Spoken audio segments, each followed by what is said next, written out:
تكملة لحلقاتنا معاكم.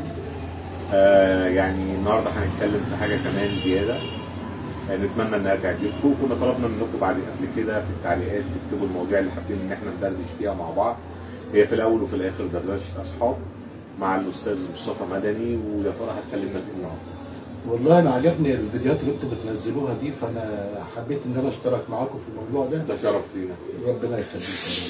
كنت بنتكلم على موضوع الشباب اللي بيحبوا ان هم هيسافروا بره، وان هي بتبقى بره ورديه في الشغل، وان هو بيلاقي نفسه من اصعب مما يمكن. ودي تجربه انا مريت بيها، وما مريتش بيها في تجربه في بلاد عربيه، لا في بلاد اوروبيه. بتبقى صعبه جدا جدا جدا، وعايزه قوه تحمل ان انت تقدر توصل للي انت عايزه. يعني انت قصدك اللي انت هتقوله لنا دلوقتي هي نتيجه تجربه حياتيه عدت معاك انت بنفسك؟ عدت معايا انا شخصيا.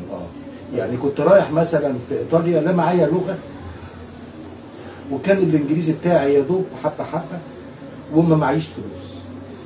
تمام. يعني كانت الدنيا تمام التمام، مفيش. قدرت ان انا اتحمل حوالي، كنت رايح انا وواحد صاحبي بعد 6 شهور او اقل من 6 شهور تعب، قال لي انا مش هقدر اكمل، يلا بينا. قلت له لا انا مش حياتي، ما ينفعش. قال لي ايه؟ قلت له خد التذكره بتاعت العوده اللي هي الذهاب وعوده. قال لي طب وانت؟ قلت له لازم لازم ارجع يا راجل يا راجل. تمام. بقول لك ان انا كنت ممكن اقعد يومين و3 ايام بدور على فتة اللقمه عشان اكلها، بدور على مكان. صعب جدا الكلام اللي انت بتقوله. ادور على مكان عشان اقعد اتدفى فيه من السقعه اللي هناك. وصبرت وابتديت اتعلم الكلمه دي ايه، الكلمه دي ايه، لغايه ما ربنا كرمني بعد سنه تقريبا من المعاناه. والحمد لله قدرت ان انا اقف في مكاني، وقابلت صعوبات بقى كبيره جدا في مكاني. كانوا بيطلقوا عليها الافريقي، فلازم اوري له ما معنى الافريقي، فتحديته بقله ادب. ما هو لازم بقى خلاص.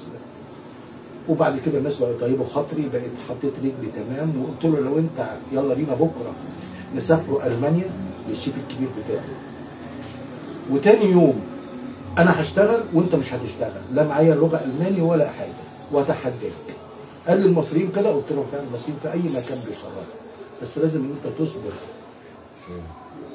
قابلت حاجات كتيره ان انا امشي سكه زي ما بيقولوا عليها اليومين دول شمال، ما ينفعش. ايوه ما ينفعش، عشان مش هي دي سكتنا ولا تربيتنا ولا حاجتنا خالص، ولا البيئه اللي احنا كنا عايشين فيها. فعايز تقول ايه النصيحه للشباب اللي بيفكر يسافر؟ اتوكل على الله اول هنا، وشوف نفسك هنا الاول، وهتلاقي نفسك هنا. هتتعب في الاول عادي، لان انت هتتعب هناك بره اكتر من هنا.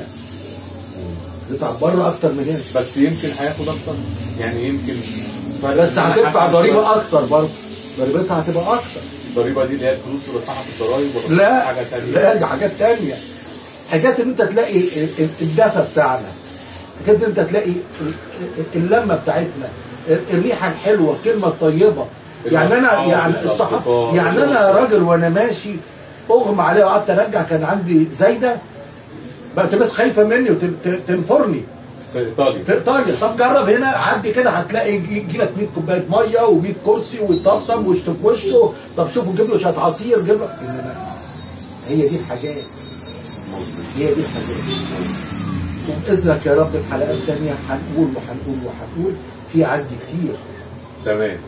يا رب نكون افدناكم النهارده في موضوع فكره السفر بره، ومتشكر لكل حد بيدعمنا انه بيشاهد او بيعمل شير او بيعمل لايك، وان شاء الله دردشه اصحاب مفتوحه ومستمره بيكم ومعاكم.